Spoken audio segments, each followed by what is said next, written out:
Assalamualaikum warahmatullahi wabarakatuh. Selamat datang di Cuma Sekedar Berita, di mana Anda akan mendapatkan berita yang sekedarnya saja. Dengan saya, Nugroho Dwiki Meisa Putra, sebagai pembawa berita kali ini. Berita yang pertama yang akan dibahas yaitu di tanah air Indonesia. Sejak momen libur Natal 2021 dan tahun 2022 untuk tahun baru, membuat trafik operator seluler Telkomsel mulai melonjak. Secara umum, Telkomsel mencatat bahwa kenaikan trafik masih didominasi oleh layanan data.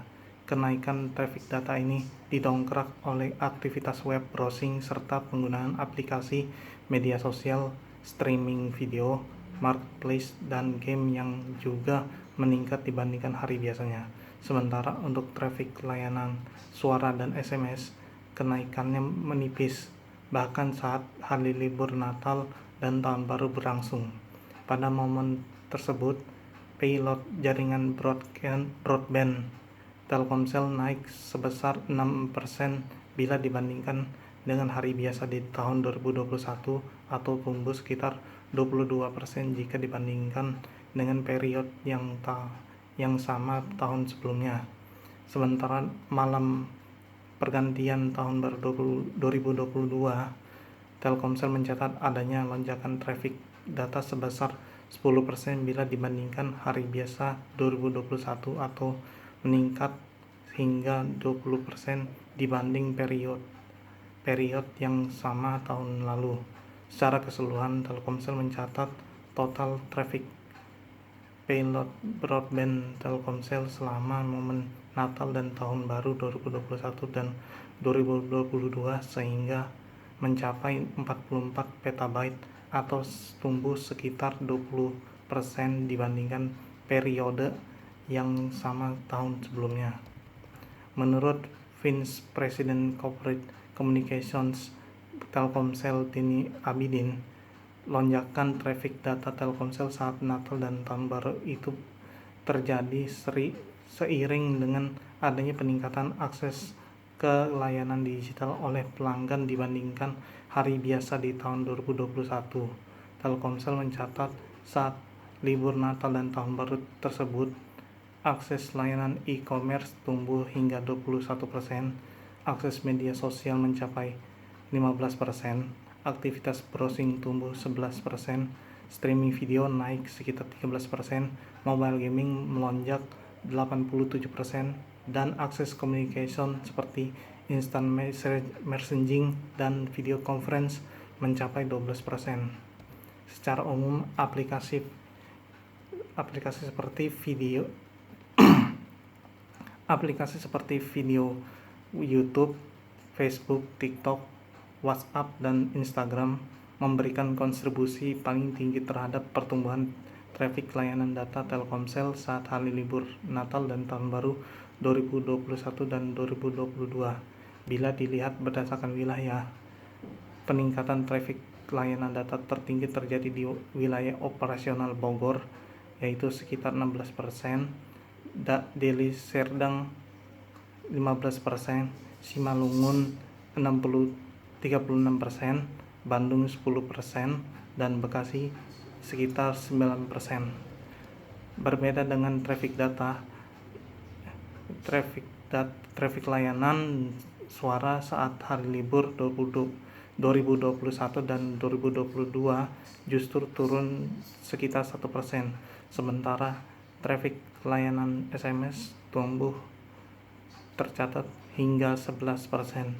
Telkomsel juga mencatat mobilitas pelanggan yang meninggalkan Pulau Jawa mencapai 3,69 juta pelanggan, sedangkan pelanggan yang memasuki wilayah Pulau Jawa mencapai sekitar 3,61 juta pelanggan.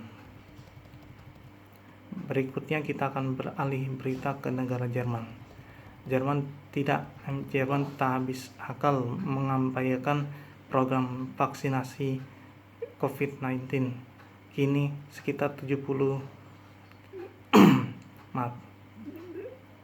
sekitar 700 domba berbaris membentuk alat suntik sepanjang 100 meter untuk menarik perhatian warga agar mau divaksin. Di satu padang di kota Sneverdingen, 700 domba itu terlihat berbaris sedemikian rupa sehingga terlihat seperti alat suntik jika dipandang dari atas langit. Sang pengembala Wiebke Schmidt-Kochan bercerita pada salah satu kantor berita di Jerman bahwa ia menghabiskan beberapa hari untuk melatih domba-domba itu. Menurutnya prosesnya tidak terlalu sulit.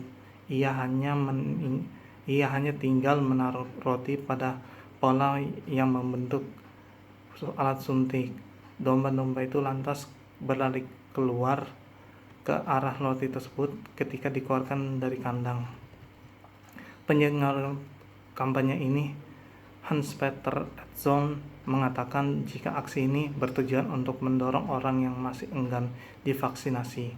Belakang ini Jerman memang sedang terus mengenjot kampanye vaksinasi sebagai upaya untuk bangkit kembali usai diterjang gelombang COVID-19 beberapa waktu lalu. Mulai dari hari Senin 3 Januari 2022 terhitung 71,2% populasi Jerman sudah menerima dua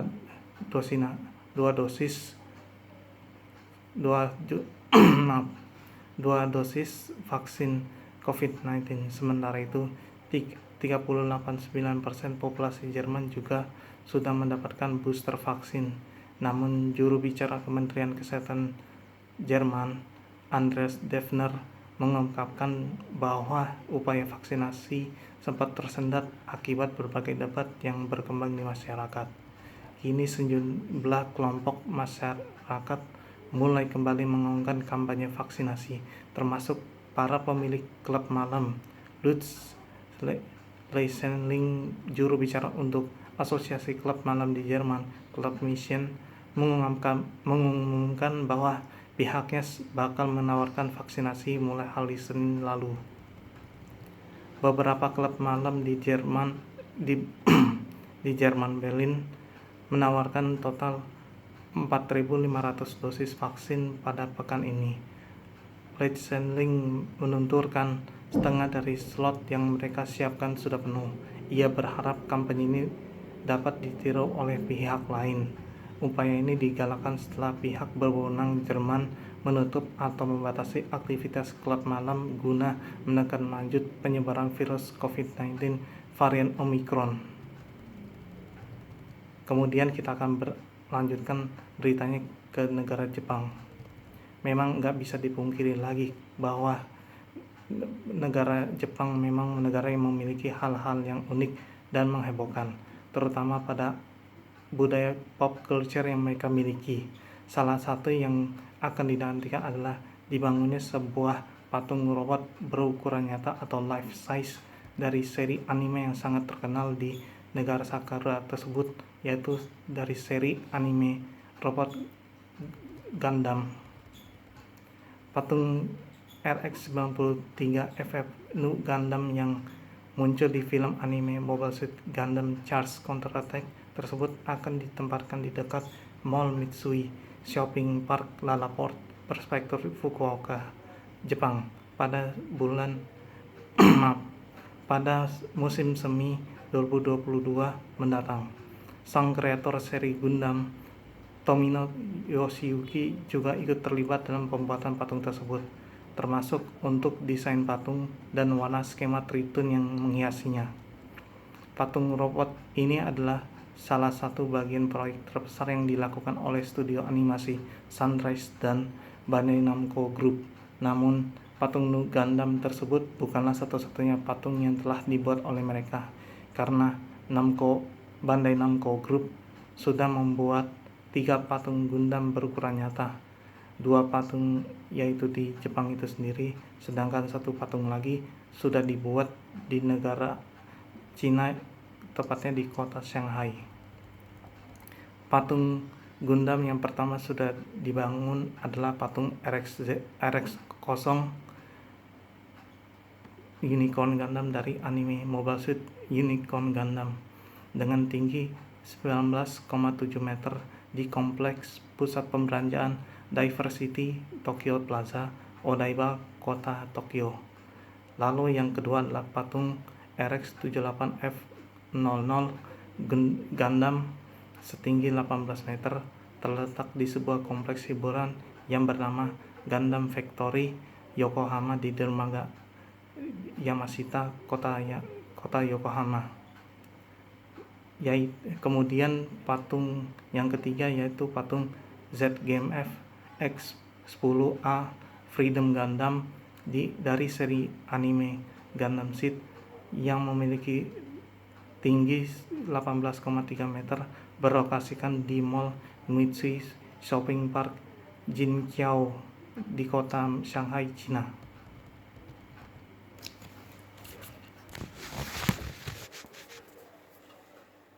Pembuatan patung Gundam sudah dilakukan sejak bulan Juni lalu, dan saat ini patung tersebut masih membutuhkan beberapa